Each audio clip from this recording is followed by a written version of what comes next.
Hey everyone, welcome to another episode of Live with NORML. I'm JM Pedini, the Development Director at the National Organization for the Reform of Marijuana Laws. It's Friday, November 7th, 2025. You know what that means? It's time for us to talk about this week's cannabis policy and science news. Some big things to talk about this week. And as always, I would love the chance to answer your burning questions live. So let's get right into it. Let's see who's here. Oh, hey, Quinn. Thanks for being first today, friend. Thanks for joining us. Wherever you're watching, friends, take a quick second. Drop a note in the comments. Tell us who you are and where you are. And let me know if you got any questions. Thanks everyone who just joined us over on Instagram. Make sure you hit that follow button, please. So for those of you who've been awake this week, who've gone outside ever, there were some elections on Tuesday, and the outcome of these elections really could shape cannabis policy on the East Coast of the US. So I happen to be here in Virginia, like JC, who just joined us from Virginia Beach. Good to see you. Let me grab this. Let me grab this story for you all and drop it in the comments.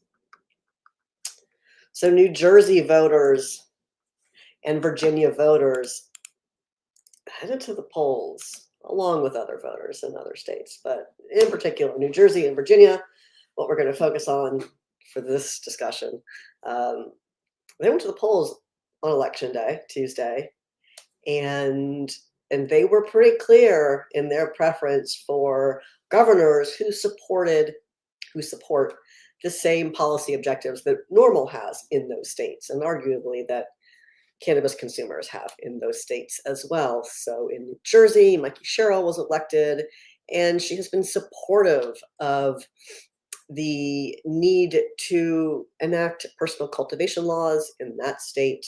It's been on the record about that, and so we're excited for that opportunity. In New Jersey and in Virginia, there was a choice between a governor who had committed to signing a retail sales bill and a governor who was staunchly opposed to anything related to moving forward with cannabis policy in the Commonwealth of Virginia. And Virginia voters did choose Abigail Spanberger, so looking forward to working to advance the retail sales bill in that state as well. Aha, I see. Hey, hey, Photo Genie. Good evening to you. Also in Richmond.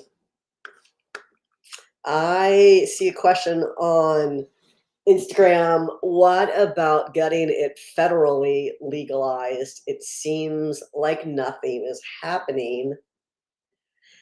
Uh-huh. Yeah, that's pretty much what's happening, is a lot of nothing.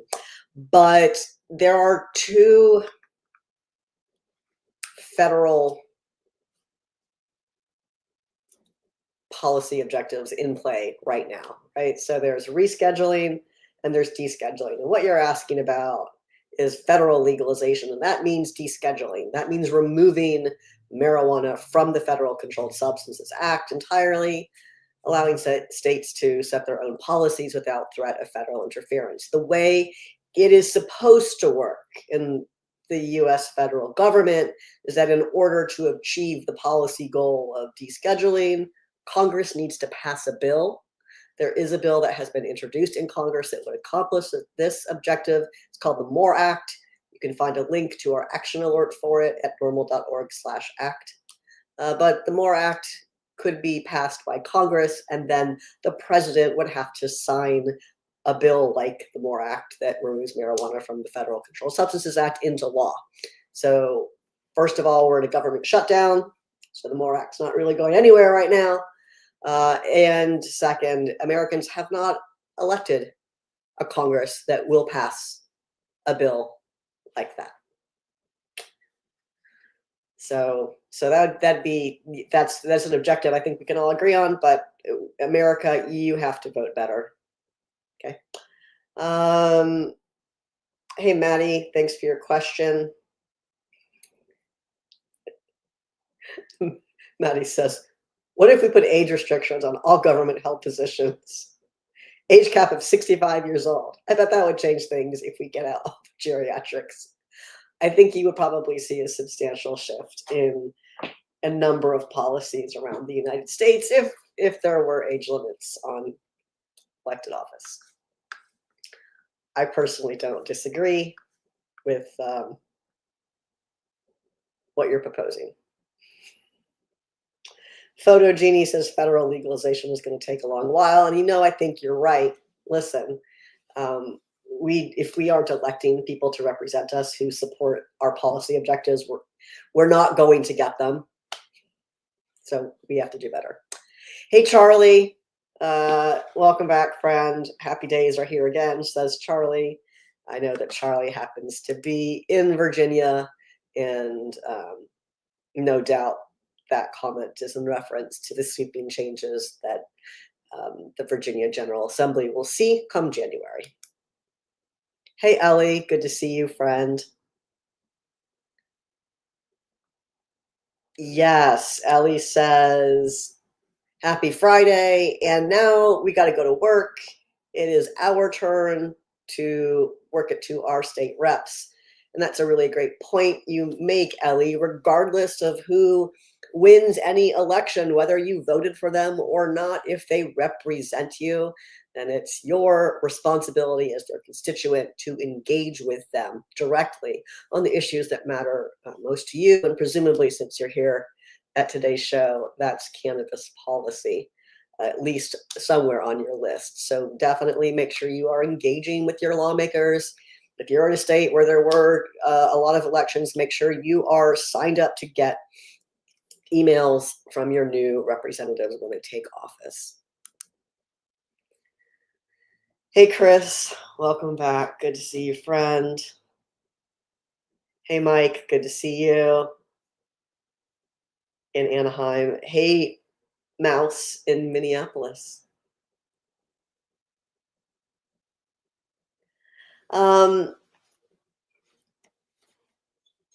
I'm going to call you Swap because that's part of your name on Instagram, and it's always hard to pick what to call people. But Swap the World 420 says, well, it seems like both sides don't want federal legislation because both sides are on the payroll of big pharmaceutical and other industries. While, yes, elected officials at every level are used to receiving donations, political campaign contributions, I am not of the opinion that the big pharma narrative is really what's holding up anything related to cannabis progress. I think that more immediate concerns, if you're looking at big industry concerns, you ought to be looking very closely at big alcohol. The alcohol industry has recently come to the table crying that they're losing money because people like cannabis, and they're very sad that they're losing money because people like cannabis, and so they think they should take over control of cannabis. There are a lot of regulators across the country that are specific to cannabis, that have expertise for cannabis, about cannabis, for cannabis consumers, and the idea that suddenly they need to hand that over to alcohol is really troubling. So please direct your attention there. But I think what you're getting at the heart of your message, the heart of your concern about why people on both sides of the aisle aren't interested in pursuing more comprehensive reform, be it either at the federal level or in states that haven't really done anything with their cannabis policies yet, it is because some lawmakers are not willing to move forward on this issue. They are oftentimes conservative. They are also oftentimes wedded to the priorities of their largest donors or of their perceived donor bases. So you should look at who's really funding the people who represent you.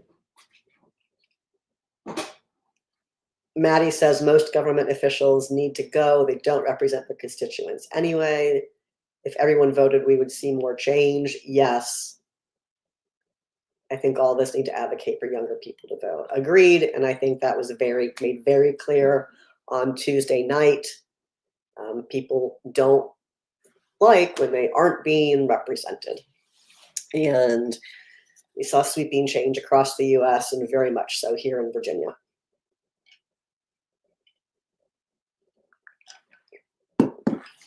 Yeah, photo. Thank you for the the laughs. And it is very troubling. I know that some friends of ours in Wisconsin are very concerned with the grab for power that's happening right there. And Wisconsin does not even have a medical cannabis program.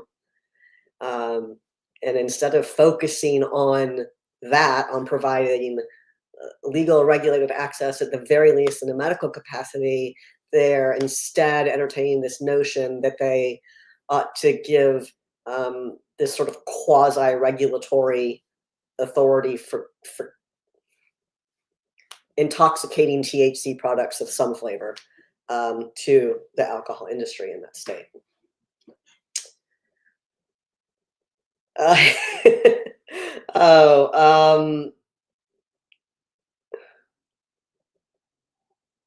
Coletta, hello to you in Jacksonville. Thank you for joining us.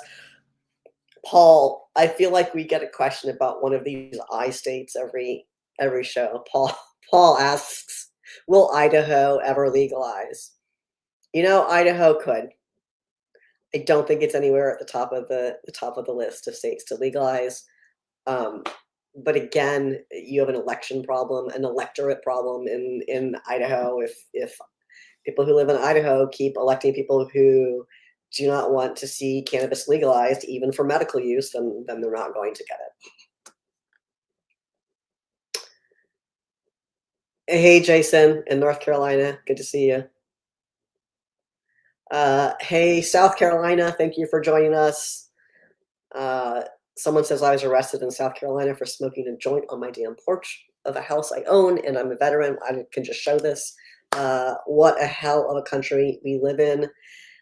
Indeed, and this is going to continue in states like North Carolina and South Carolina and Idaho until those states see progress, whether it's a local decriminalization ordinance, a statewide decriminalization ordinance, or some type of medical allowance.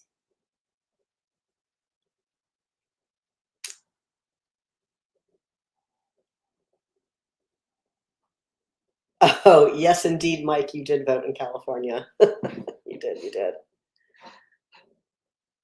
I do not know the answer to your question, James, and you are correct. You should just Google it. I'm not a chemist.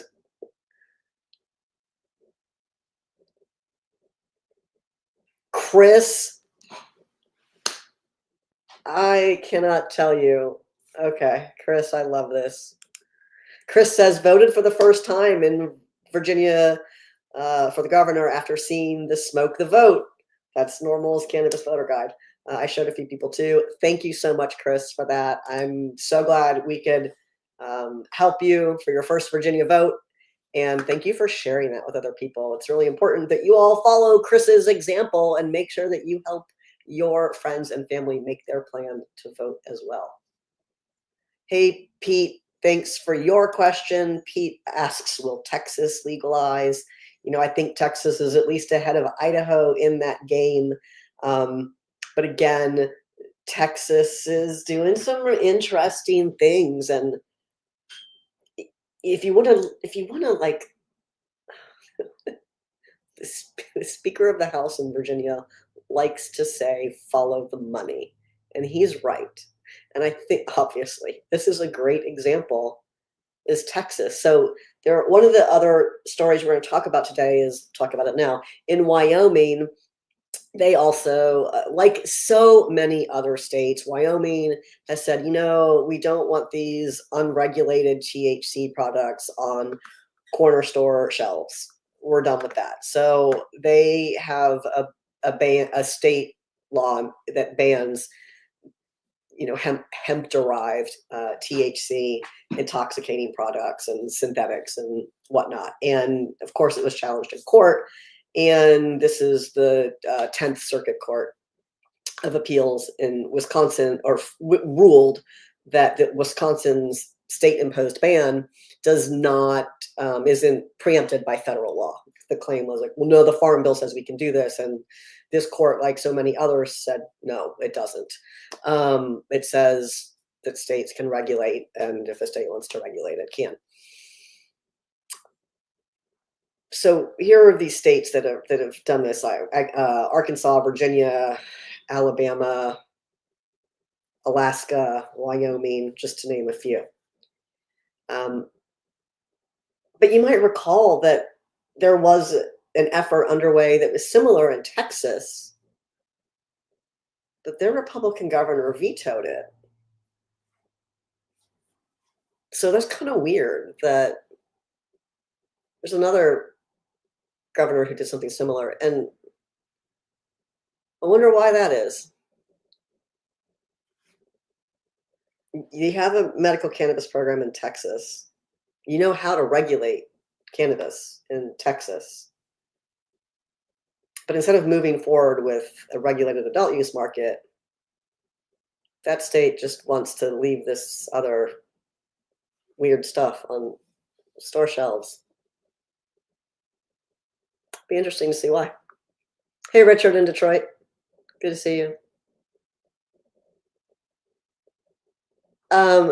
Chris asks, how hard is the fight going to be to get adult use dispensaries in Virginia? It's not going to be hard at all.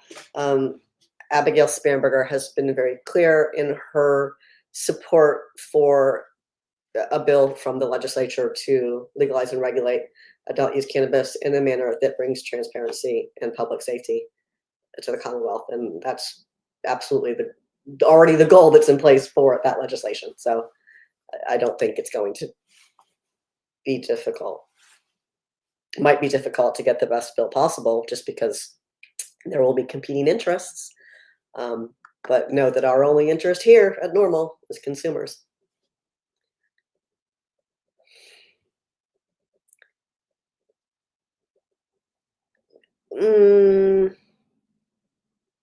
Coletta, I don't know. Coletta, I say this as someone who was born and raised, unfortunately, in Florida. Coletta says Florida has not politicized adult use cannabis so that it stays in the ownership of the MSOs. I don't think that's really the case. But the veteran community is starting to speak out, great, because of limited access to the VA. Of course, there's really no access to the VA because veterans, physicians at the VA are not permitted to make medical cannabis recommendations for their veterans that they're serving. I think that what you're seeing in Florida is that it costs a lot of money to get something on the ballot. And the people who have the money are the people who are going to pay to put it on the ballot. Trulieve was behind, put most of the money up for the last one, and they're doing the same thing again to get it back on the ballot in 26. They're also going through a lot of litigation around this, and this is not to, I don't have beef with them. If they're the people who can afford to put a measure on the ballot that keeps people from going to jail in Florida, great. We don't have that money. But I think it's almost the opposite. I do agree that there's politicization, but it's more so in the DeSantis hating on it, and he hates it, and he thinks it should be made political because he doesn't want to move forward with adult use. Hey, Jordan in Minnesota. Hi, Sheena in Ohio. See you on YouTube, James. That's where the good conversation is.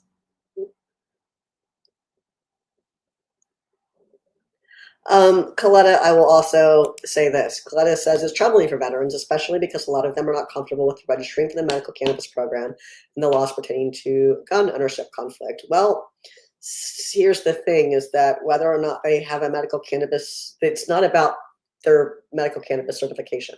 It's not about whether they're registered. None of those aren't the components of the conflict with federal law. The conflict with federal law when it comes to firearm purchasing is how the person answers the questions on the background check. The federal government can't go to Florida and say, give us all of your records. I mean, in a real functioning society, United States government, that's not how it works. No state is engaged in the sharing of medical cannabis patient information with the federal government. In fact, in Virginia, we made sure that our medical cannabis records are considered health records so that they are protected as such. I'm not going to pretend like I know as much about Florida law. That may also be the circumstance there, but it is not about the problem with gun ownership, that sort of conflict there, gun ownership or gun purchasing, and the federal prohibition on gun ownership for people who use cannabis. It all comes down to how the person answers the question, right? We know people smoke weed and own guns, but then they will say, well, I don't want to register for the program. The registering for the program isn't the part that's the problem, right? Make good choices, friends. Oh, hey, frogs. Okay, I see. We're going to go ahead and look at this that came in. Oh, you can't see that it came in at 4:20, but I can. Frog says, don't forget to like the video so more people are shown it by the algorithm. Thank you. Whatever platform you're watching on, please go ahead and hit that like, follow, subscribe button, whatever it is you get wherever you're watching, because we are streaming live right now on Facebook, on Instagram, on LinkedIn, on Twitter, and on YouTube. So push all the buttons so that it helps boost our show and more people can learn about NORML and that we're the people who are fighting to legalize America and to protect the rights of responsible cannabis consumers wherever you live in the US. Hey, Sammy, any news out of North Carolina? No, my friend, but I appreciate the commitment. I think someone asked about North Carolina. North Carolina, Idaho, and Iowa, those are, and Tennessee and Texas. Those are the big ones.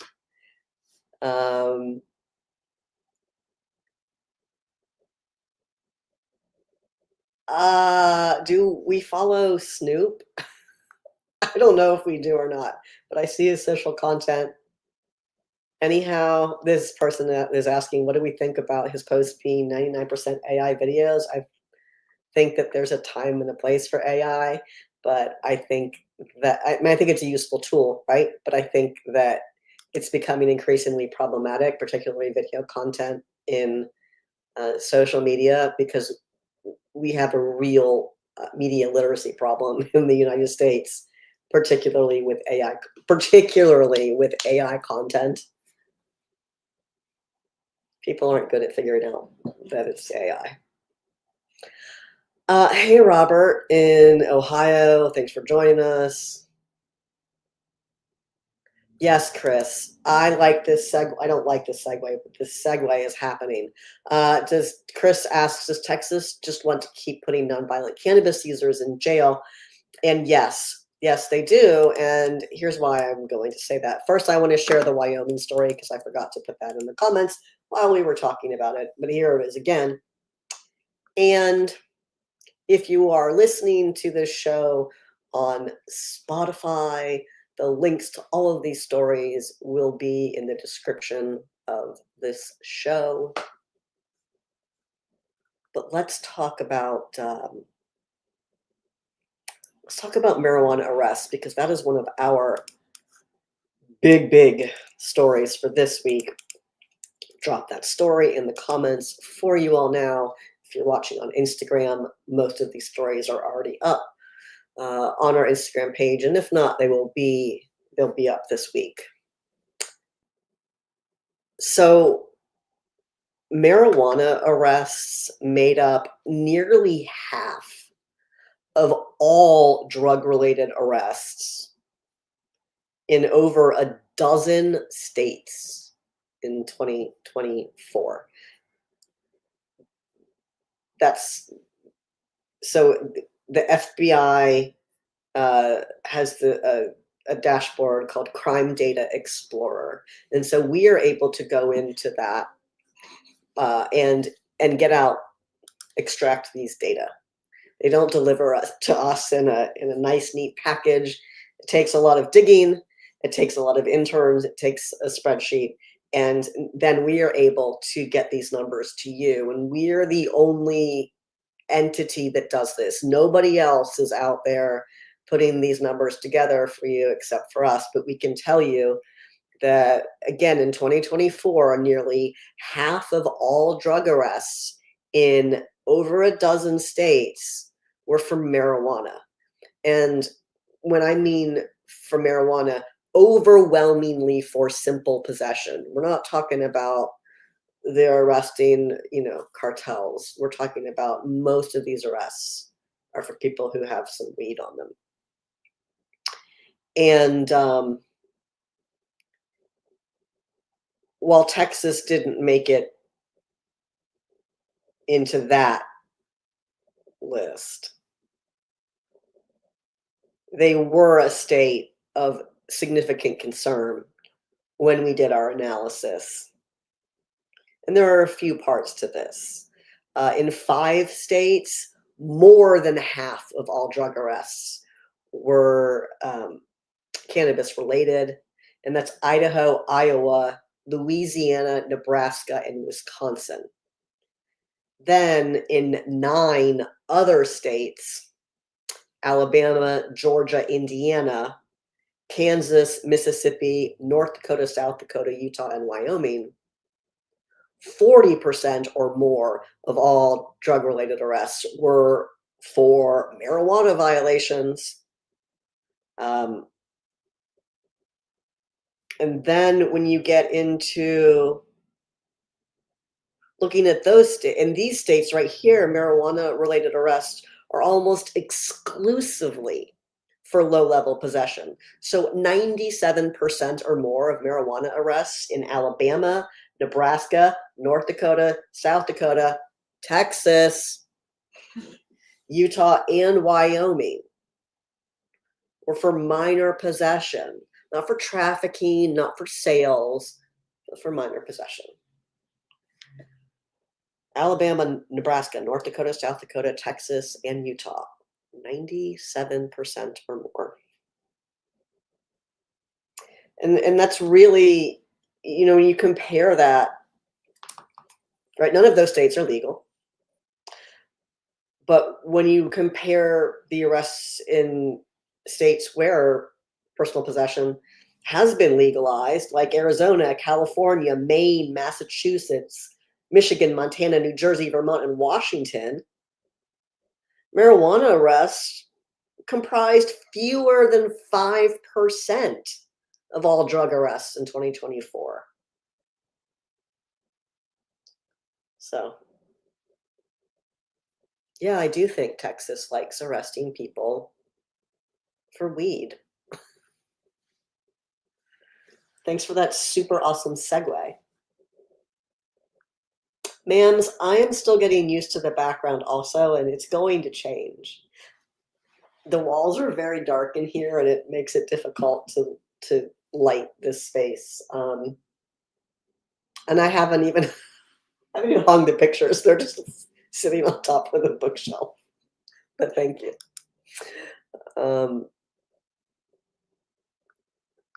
Let me see what's going on. We said hi to Robert in Ohio.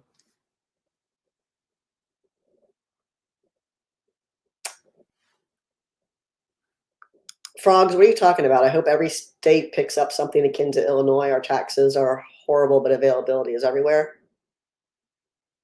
Tell me more. What do you mean? Oh, no, ma'ams. No, no, ma'ams, no, ma'ams, no. Ma'am says, I'm worried that Virginia Dems won't move on legalization and keep using it as an issue to run on, which doesn't seem to work. They absolutely will not. No, we're not doing that. No, we're not doing that. This is why we have a position statement from the governor-elect. This is a policy priority for the Virginia legislature. Jack, I think that you said that very well. Thank you for your comment. Jack says, I'm glad the government doesn't have access to our info now. I don't trust the current administration with anything or to follow any laws. You'll often hear me say the way it's supposed to work because, we can't just say, well, this is the way this is the way something has to work because this is the way it works under the federal government. We can't rely on that anymore. So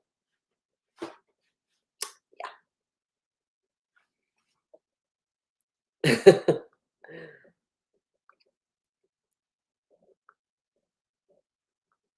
Richard says smoke the vote did well in Detroit. Good to know. Good to know. Thank you. What was what in Tennessee, Mike?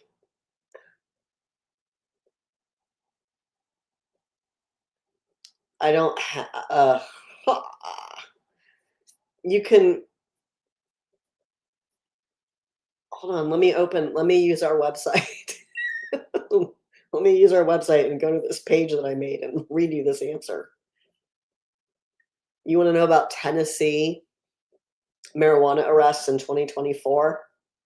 So I can tell you that, I didn't open the spreadsheet, but from this chart, I can tell you that marijuana arrests made up 37%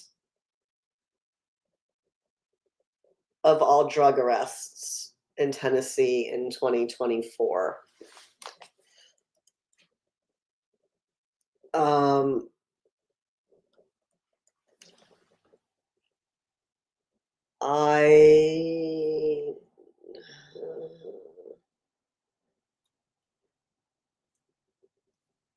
I could tell you the other one, but I don't know. I'd have to go open. I'd have to hunt for the spreadsheet. So we'll see if I can do that at the same time. And I'll tell you what your percentage was. Okay. I told you the percentage of drug arrests that were marijuana, that was 37, but the percentage of arrests in Tennessee that were possession only,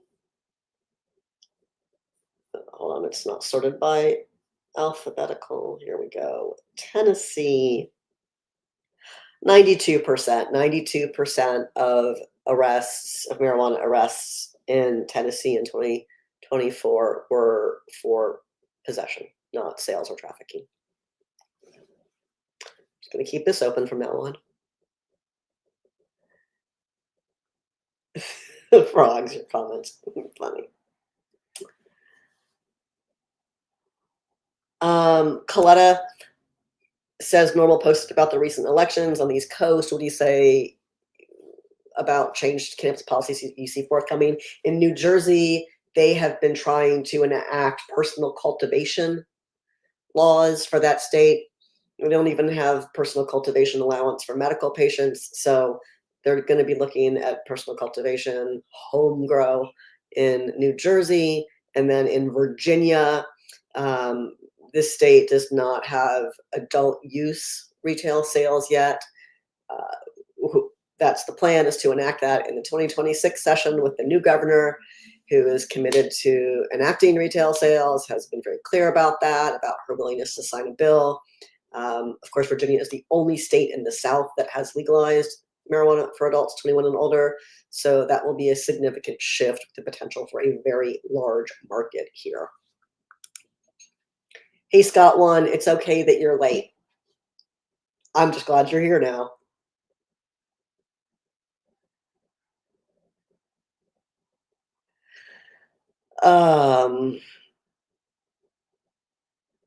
Yeah, Fried Mouse points out that cannabis arrests contribute a significant amount of revenue, or can bring revenue to police department budgets and through state and federal funding.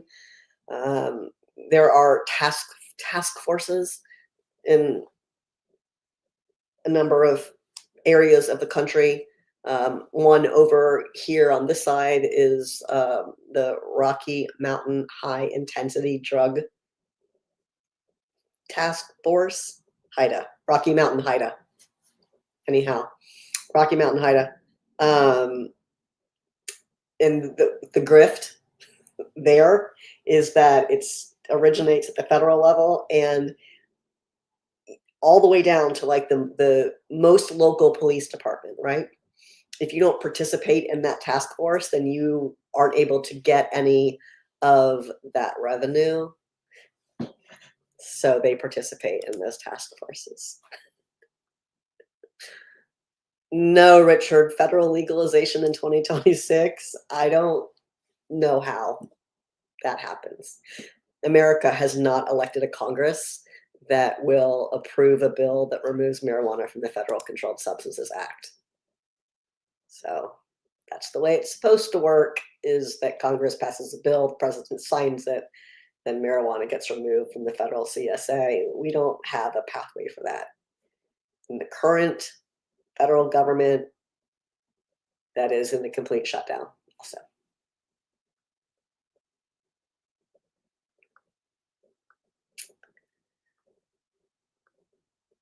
Hey, Nick, what are you talking about? Are you asking somebody else that? MISD?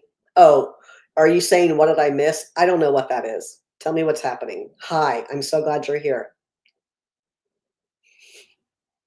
Quinn beat you.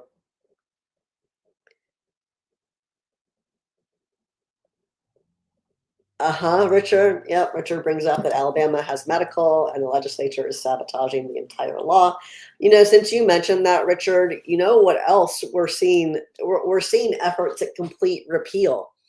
There are two ballot initiative efforts in the US right now, one in Maine and one in Massachusetts, that are attempting to repeal legalization in those states.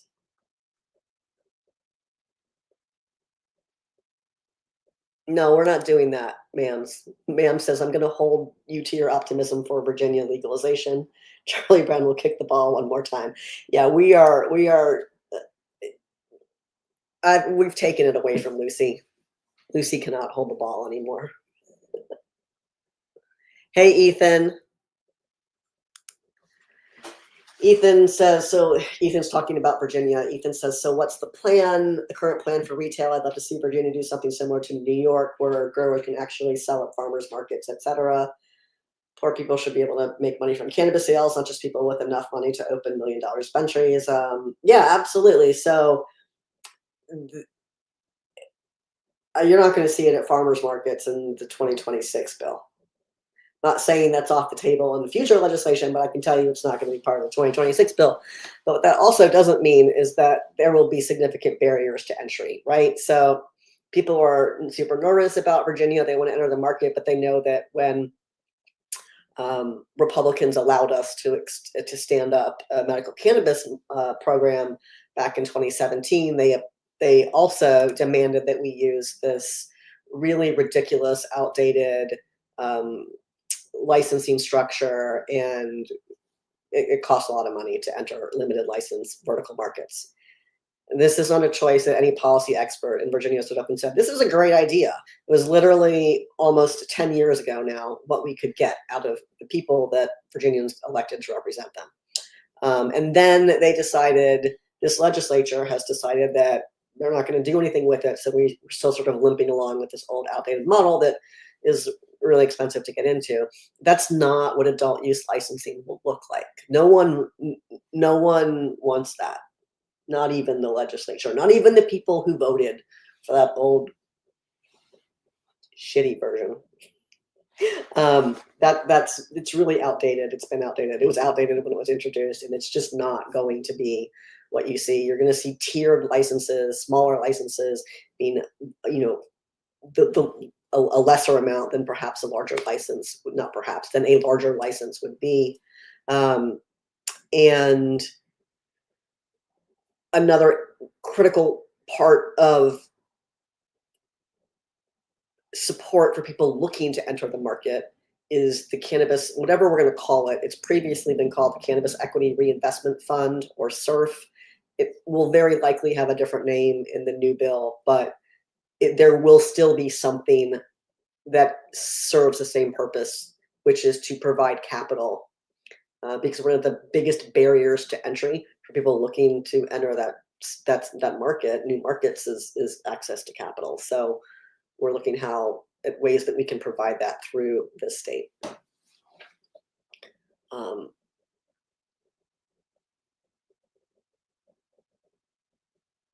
Hey, Quinn. Did I see NORML.org mentioned an article we published on this site? If that was me, thank you. It maybe. Which article is it in? It's either me or Paul. But you're welcome regardless. Yeah, Coletta makes up a great point. She says they say no home grow in Florida either. Yep, you're waiting. Yep, you're going to be waiting a long time with DeSantis. Elections have consequences, friends.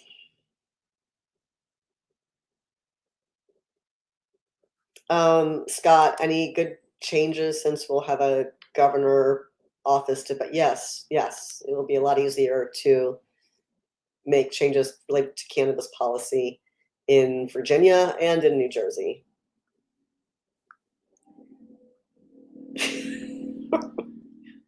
Different kind of Rocky Mountain frogs.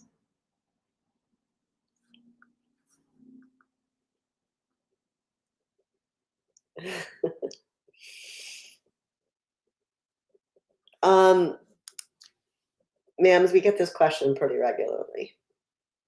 Ma'am says, if magically cannabis became legal nationwide in the US, what would NORML do? We would continue exactly what we're doing now, and that's advocating for the rights of responsible cannabis consumers. You could use corn or education as a substitute for that. Both of those things are legal. There are still bills about those topics every single year. We still got to talk about things that are legal, and consumers deserve representation.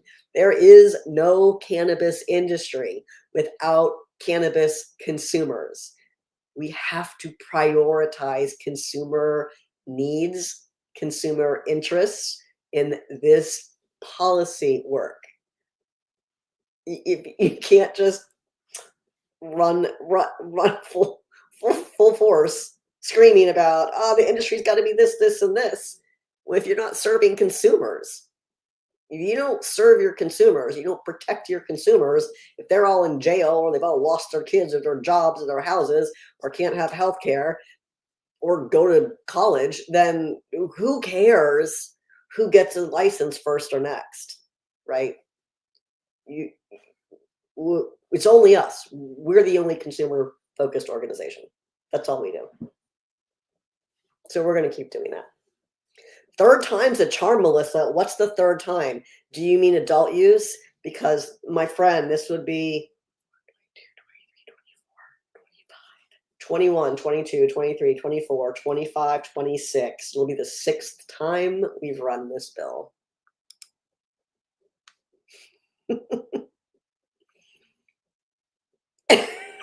Frogs, I can't. Scott, no, I have not. Someone I lived with once did, but I have not. You didn't think I was having a show today because I didn't put it on the Facebooks. It's been a really busy week. I put it up right before I started the show.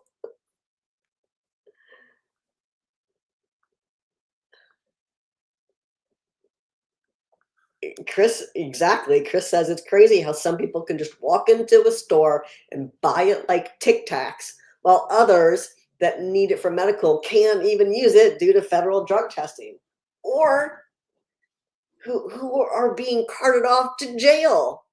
because they just want to feel better while they go through chemo.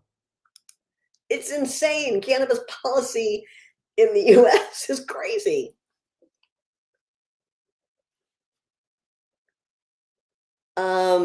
Chris.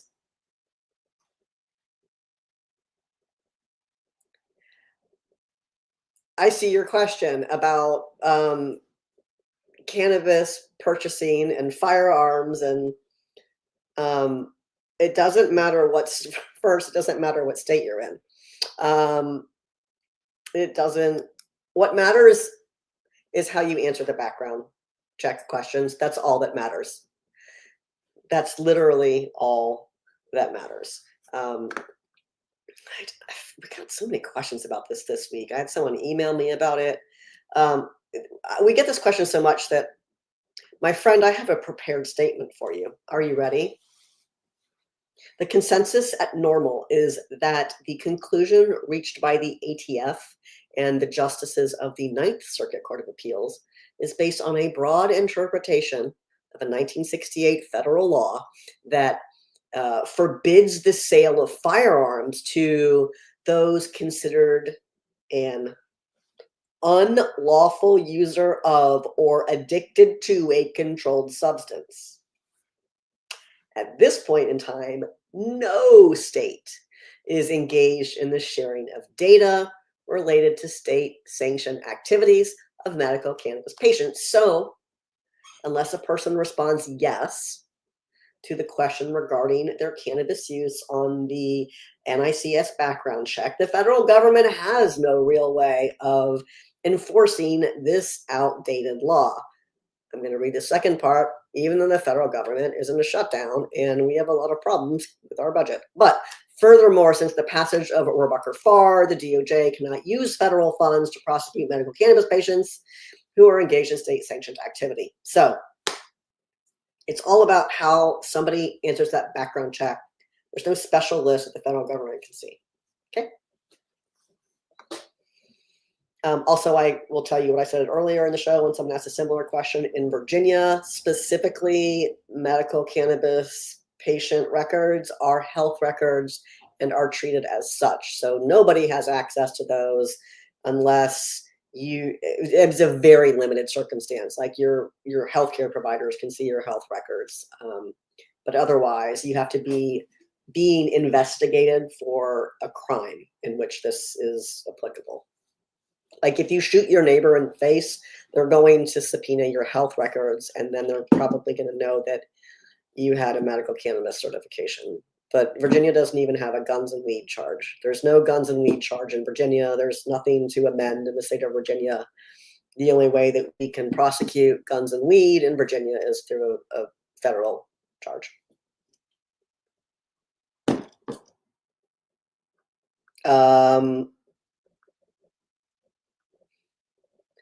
Quinn, you said about Michigan and the tax, and if I scroll up, I'm going to get so lost. Oh, that's what it was? Thank you. Was it about the article? It was probably Paul. But I'll take your thanks anyway. Happy Friday, Cole Memo.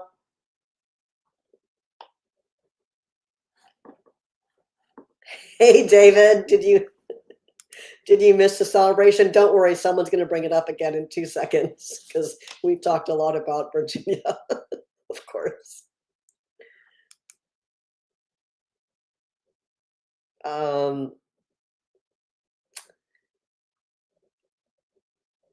Oh, hey, Chris, thanks for this comment about DOT, right? Or Department of Transportation, remove past use testing and only test for impairment. So there is some, I need my beverage. There is some progress that can be made for DOT because they did approve oral swabs, oral fluid testing, which is more so about recent consumption, not about past use. But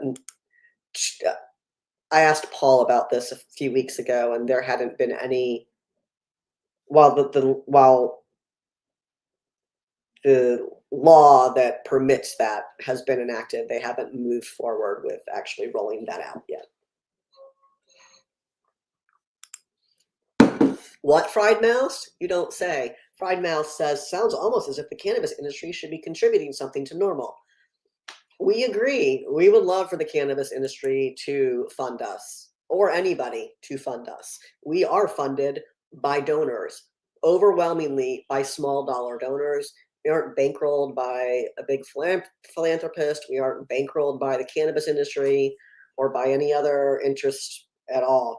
And even if we were, it wouldn't change the work that we do. We've been committed to the same mission for 55 years, and that's what we're going to stick to, is representing cannabis consumers. And anyone who wants to join us in that work, in that fight, and support our mission, they are more than welcome to do so.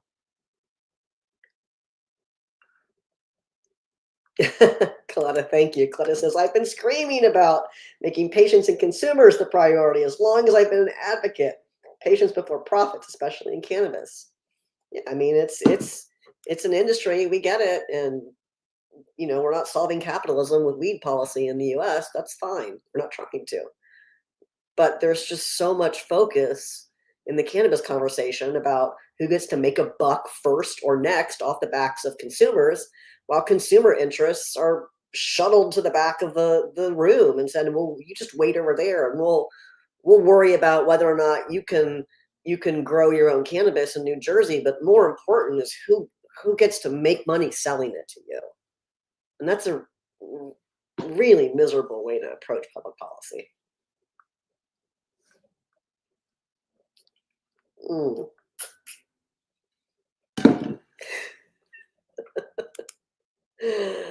Oh, Nick. Nick says the Pennsylvania AG is joining the coalition, asking congressional leaders to define, quote, hemp. Yeah. Yeah. I mean, they tried that once before and they didn't do a really good job, did they?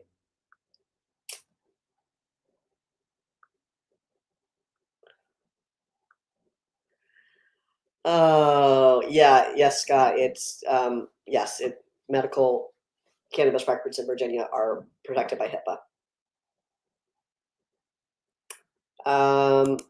My opinion on the recent Jushi lawsuit in Virginia. I mean, there are similar lawsuits in other states by other businesses, so I wasn't surprised to see that. But I think their point is valid.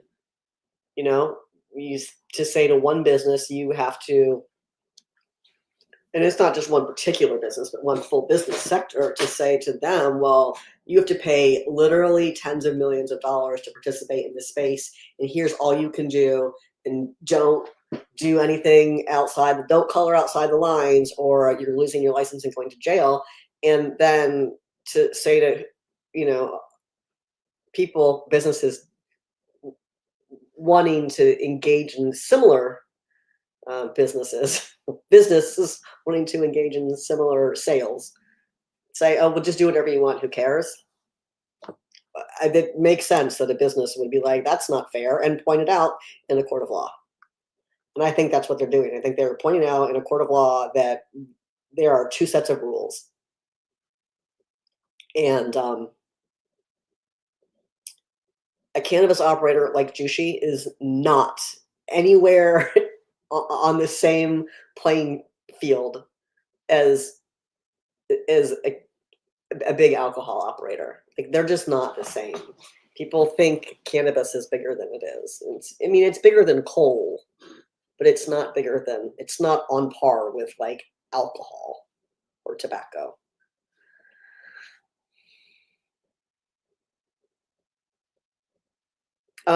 Hey, Cole Memo, please email me about that. Paul and I would like to discuss that.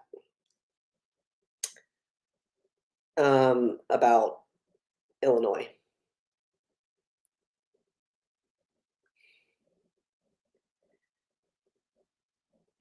I'm trying to, hey, Candid Cannabud, thank you for your nice comments on Instagram. Someone on Instagram asked earlier if cannabis were legalized federally, do I think jobs in the transportation industry would be able to participate in cannabis use during their off time? I think if cannabis were legalized, if cannabis were descheduled, right, because then it would still be up to each state to enact their own laws. So it could still be illegal in some states.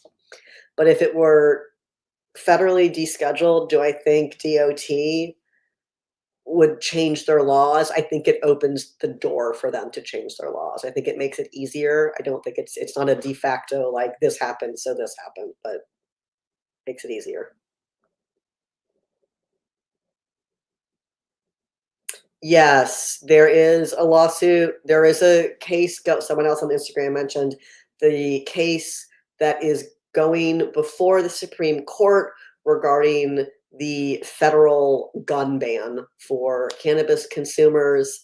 NORML is hoping to file an amicus brief for that case. We have filed briefs for the cases.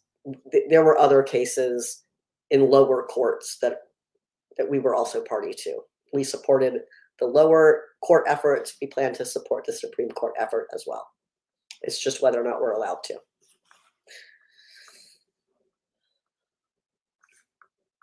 Okay. MWCB 2020, what do I think the tax rate will be on adult use in Virginia?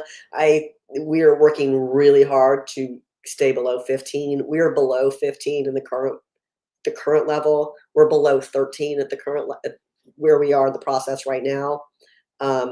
But we had a lot of new people get elected, and people are getting wide-eyed and looking at this as a cash grab.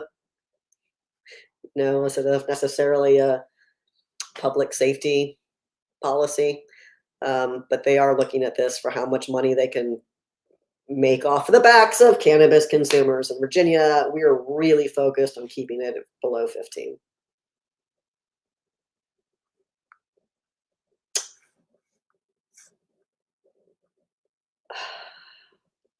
All right, let's see.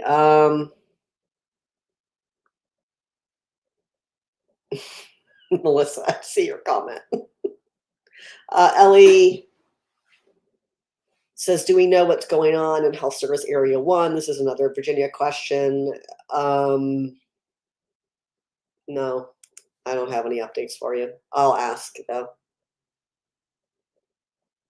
Yeah, David, great point. David says it took me a while to understand consumer advocacy versus industry advocacy. Very different things. And it's, even being focused on solely consumer interests, you still get dragged into these, industry debates. And it can be really difficult for people that frustrating for them, I suppose, that's just not the work that we do. And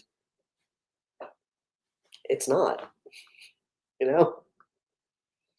Richard said, did you read Project 2025 pages 555 through 556? And I can tell you that my intern Lucy read those pages because you told me to read them. And she emailed me and said that it was, in her opinion, that was focused on fentanyl. I'm trying to see if I can get her email to pop up.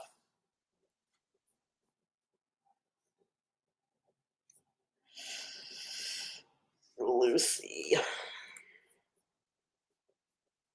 Yeah, I don't see it handy. Oh, wait, here. She said that it didn't mention cannabis, only cartel drug trafficking of drugs such as fentanyl.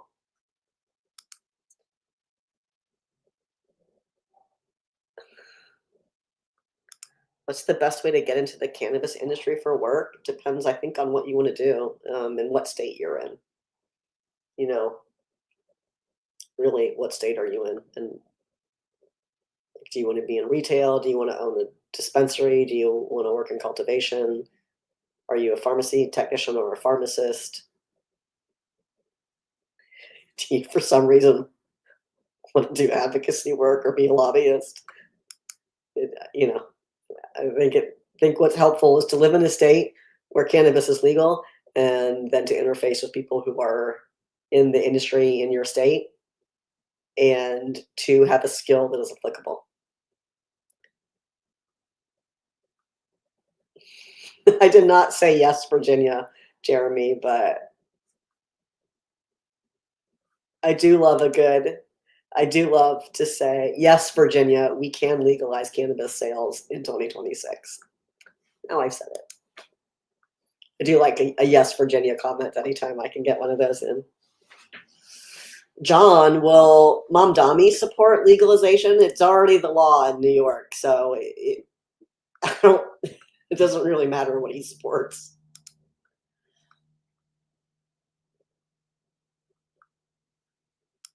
No, you do not need a medical cannabis card to work at a dispensary in Virginia. You do need a medical cannabis card to get in medical cannabis certification to shop at one of them. MWCV on Instagram, I think part of your comment got cut off, but I see your comment that says, do I think the cost of medical cannabis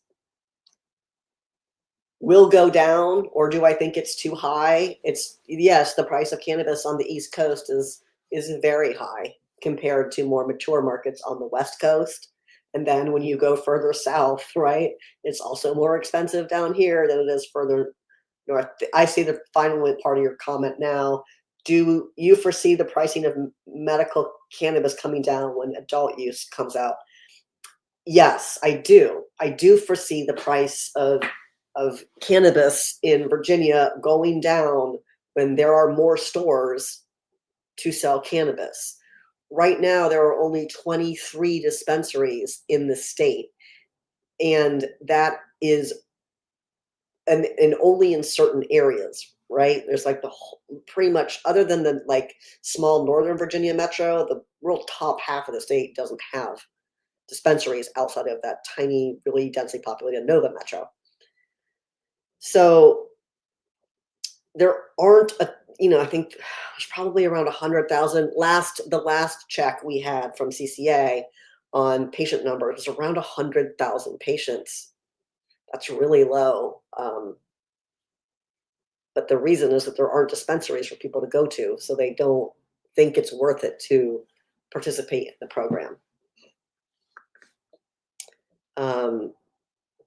Once there are more dispensaries, then more people will be participating, more people will be shopping at these dispensaries, so the costs will be able to come down. Supply and demand.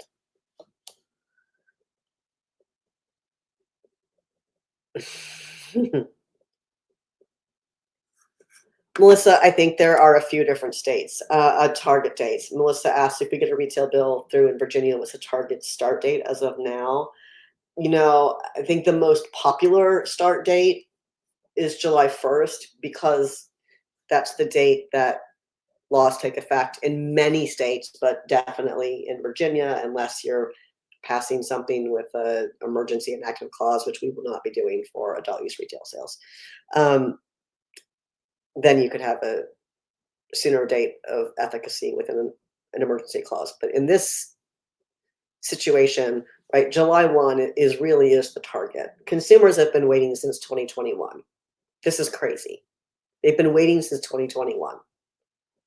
They should be able to go to the store that's open by their house and buy cannabis legally if they're 21. Then there's sort of practicality of it.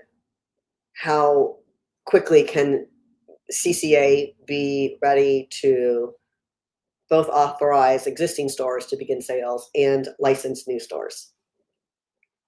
So you'll probably see a few dates in it. That's how it happens in the United States.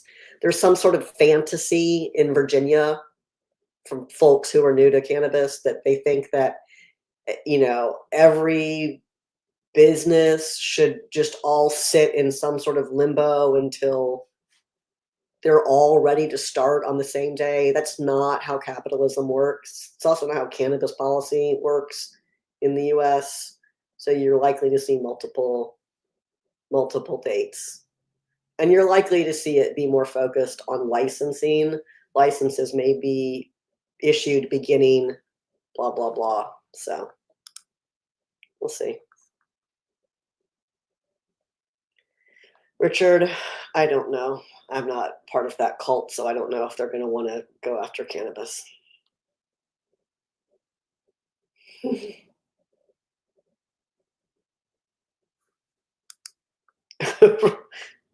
Frogs asks if I get reminders on Facebook or other platforms from pre-legalization and feel nostalgic, or a different tone posting from a time when it wasn't legal. I don't get nostalgic, but I do see posts from when we passed really significant pieces of legislation, and that makes me happy to remember those really big wins that we had, and to see all of the faces that contributed to those efforts. That's particularly heartwarming. I don't know that it's nostalgic. I don't have a longing for that time, but it does feel good to remember times that were better because we were able to make progress, but also far more difficult. The only thing that's been difficult is the current administration in Virginia. Hey, Ian. Ian says hello from Canada's first legal customer. I mean, that sounds cool. Jeremy says, Ari, political change in Virginia more favorable or less favorable for cannabis in Virginia? Infinitely more favorable. Where can you find our email? You can normal@normal.org. It's a real email address. If you email normal@normal.org, I will see it right here, right now. High public library user. Which cult? I was talking specifically about Projects 2025.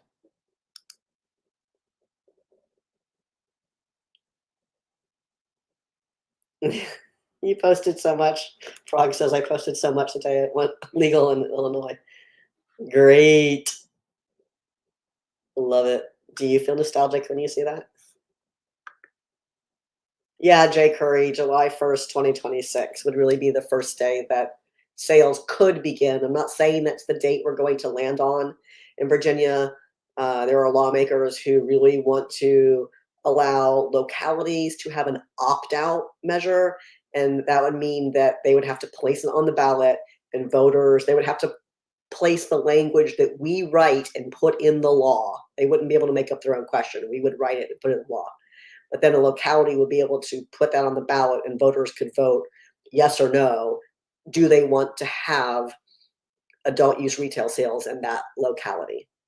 And because of that desire to have this opt-out option for localities, there are lawmakers who are concerned that, well, let's say, let's say you live in Richmond and the dispensary on Carey Street started selling on July 1st because that's what the law said, but then Richmond decided they wanted to have a referendum on adult use retail sales, and they all voted no. Then what? Well, first of all, none of those things are going to happen, but okay, well then sales would just stop. And that's how we had written it in earlier versions, but lawmakers are having some thoughts right now and feelings about what it looks like to account for the opt-out. So, does that push it back to after a November election in 2026?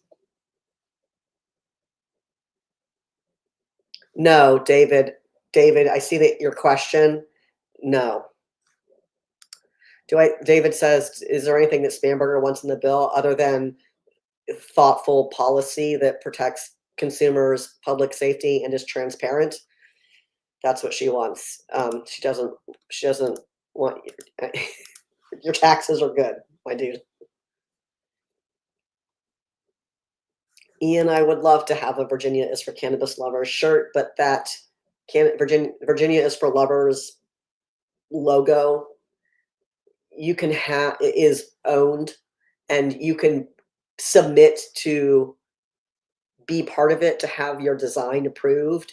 So maybe we'll get that after with the new governor. Maybe we'll get that. General fund versus multiple programs. Yes, both, I'm sure. I don't know what's happening here.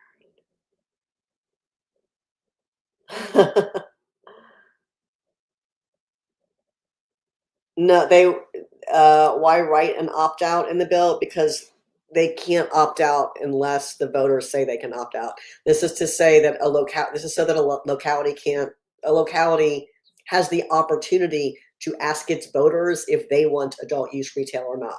The locality itself cannot make that determination on its own. Only the voters can. The other option is to not have one at all, because some states do not allow opt out. But Virginia lawmakers are not emotionally comfortable with that option. I assure you, they've been presented with it multiple times.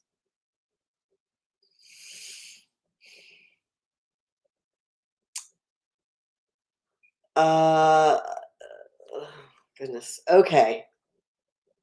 Perfect. I caught up with all the comments. Did I do all the stories? We did election day. We did arrests. Hey, I have we did Wyoming, so I have 3 science things to throw at you real quick before I go home. Here is,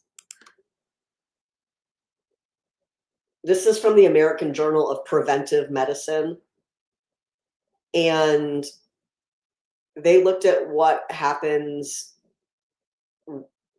for adults with their relationship to heavy drinking when they live in close proximity to dispensaries, just real licensed dispensaries.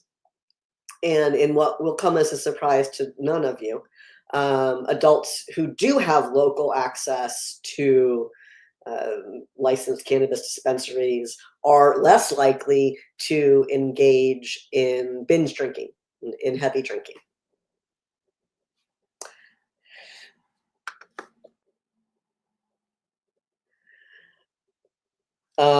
Okay, next up, this one, 2 more for you real quick. There we go. This study is very interesting because it was a survey done in Louisiana. Louisiana has a medical cannabis program. They surveyed 2,000 program participants, and patients reported reduced pain and that they decreased their use of prescription opioids. These are people participating in the program, so they're participating in the medical cannabis program, and because of that, they're experiencing less pain and they're using fewer prescription opioids, which we have seen time and time again that patients often substitute cannabis for prescription opioids. Here's another story for you that is about that.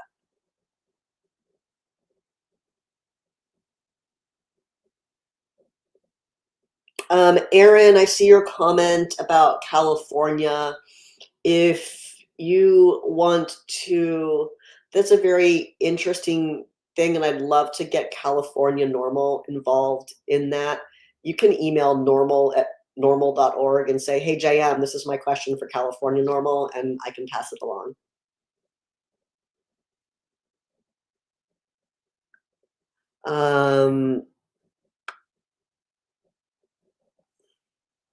Does cannabis decrease big pharma ad revenue spends? I don't think so.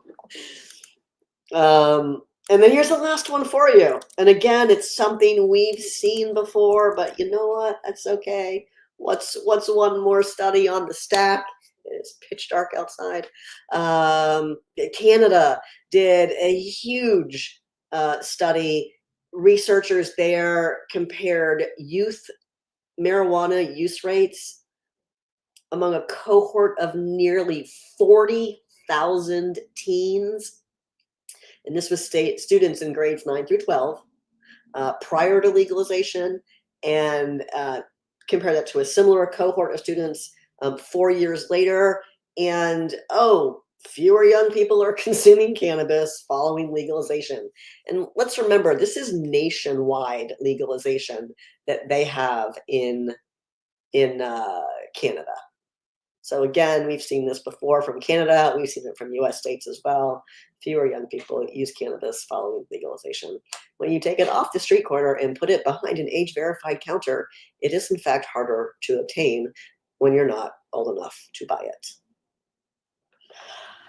All right, friends, as we're closing the second 420 loop of the day, I gotta go weekend, friends. So listen, this has been a blast. Thank you for hanging out with us today.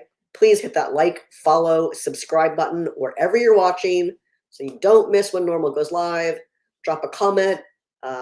Give us a rating if you're on a platform that allows you to rate the show or the podcast or the live stream. Please do. Please help boost us in all of the algorithms so that we can continue doing the work that we've been doing for over 5 decades, which is representing the rights of responsible cannabis consumers and working for you to legalize America. I think we will do a show next week. Yeah, it looks like next week can be a show week, which is great. So thanks, everyone. I have certainly enjoyed hanging out with all of you. As always, I'm JM Pedini. I'm the development director here at NORML. And as always, I'll see you right back here next time. Bye-bye.